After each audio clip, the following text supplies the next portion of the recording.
Hey, welcome to GothCast. I'm Dr. Sanders, and today I'm taking a look at a book that I'm going to highly recommend. Spoilers that I recommended already, but this is called Cured: The Tale of Two Imaginary Boys by Lol Tolhurst.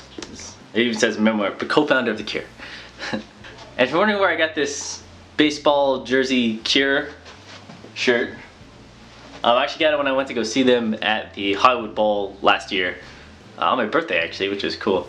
But that's not what this is about. This is about this book, Cured by Lol Tolhurst. And this book is so good. I really enjoyed this book, and pretty much everything in it was exactly what I wanted from this book. To hear stories about somebody from The Cure. And if you don't know who Lol Tolhurst is, I know some people are just only familiar really with Robert Smith, unfortunately, because there's many musicians who made The Cure what it is.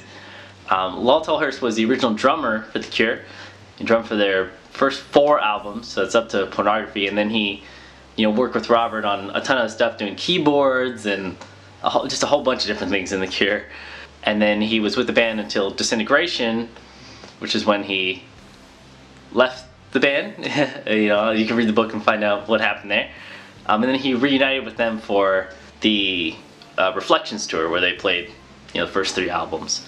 So that's the basic history of him with the band, just in case you were wondering.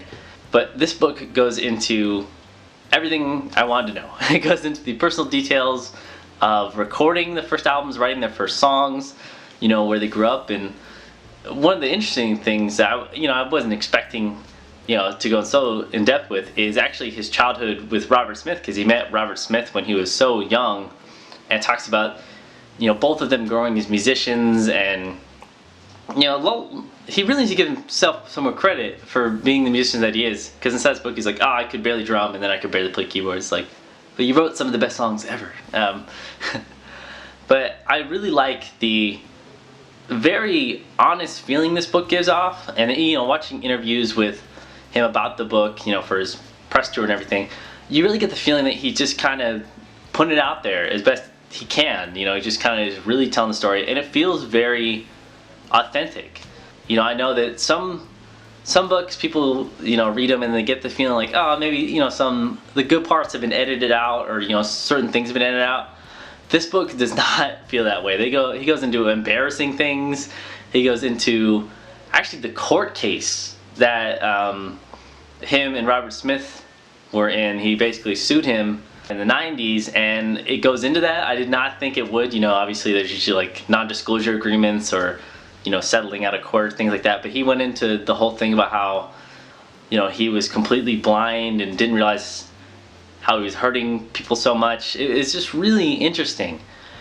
But I just love hearing his journey of this music. It's just so interesting to see, because you picture these albums, and even if you don't look up to rock stars as like oh, they're inhuman sort of things, like I don't really subscribe to the idea that any musician is different than I am. Not this like God holy thing, but this really puts a supremely personal spin on a band that usually is pretty private.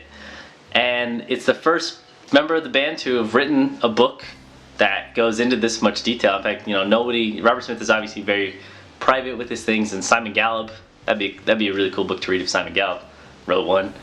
But I really enjoyed him talking about how like they barely had any money for equipment, and they barely had any money for recording anything, and they had to, you think about like, oh, by the time they did Pornography, they had like all this money to do all these crazy things, and like it just really wasn't that way. I mean, pretty much there were all these albums, they were really on a shoestring budget, and it was just really interesting. And they were talking about how they would tour around with this giant circus tent, and they would have this Cure circus. It's just a whole bunch of stuff that I didn't really know that much information about. And one of the things I found really fun to do is he goes into a lot of detail about like, oh, this thing was filmed, or like our first appearance on Top of the Pops, and he talks about like, oh, all the experiences leading up to that. And so I would go and watch the video really quick and listen to what he had to say about it. And there was some concert where he's like, oh yeah, they filmed this one, and I went to go watch that video of it, and it kind of gave me an idea of exactly what he looked like at that specific time when he's telling a lot of these stories. It was just so much of what I wanted to see. And it really helps put a perspective on why The Cure changed their sounds so much.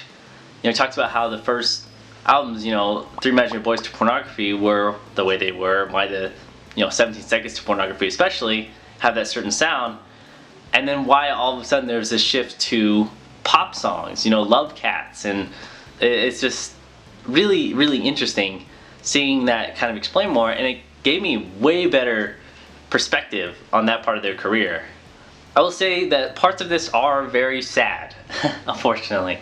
While there are some really cool, happy parts, like partying, rock and roll, lifestyle sort of thing, in a very English way, there is this very sad, underlying tone to it, especially once he's kind of lost in his alcoholism. So if that kind of stuff really bothers you, just be aware that that's in here. There's a lot of him struggling with that sort of thing, and his parents, and the relationship he had with his father is very strained. So if you have trouble reading that, then this may not be the book for you. As a huge, insanely huge Cure fan, I really enjoyed every single page. So now, as far as the printing of the book, the quality of the actual book itself, this is kind of your average, hardcover book. Nothing too fancy, kind of light pages. That you can tear them and fold them.